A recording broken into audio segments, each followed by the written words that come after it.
ही सीताच अशी महात्याची खात्री झाली. कस्तुरीपेक्षा श्रेष्ठ अशा सीतेच्या अंगाच्या सहवासाने तेव्हा दरवळ होते. त्रिजटा बसली होती.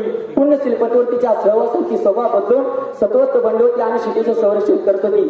तेव्हा मारुतीने गुप्त रूपाने सीतेच्या जवळ जाऊन तिच्या चरणाला वंदन केले आणि मुद्रिका तिच्या पुढ्यात ठेवली. नंतर त्या अशोक वृक्षावर बसून रामाचे चिंतन मारुती करायला त्याने शकला. इकडे आया नसते असले आले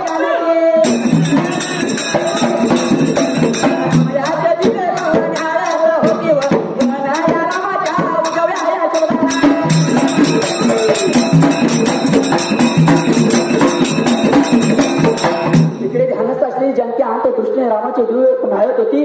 पण रामाच्या उजव्या तपास चकलं कारण म्हणता मुद्रिका दृष्टी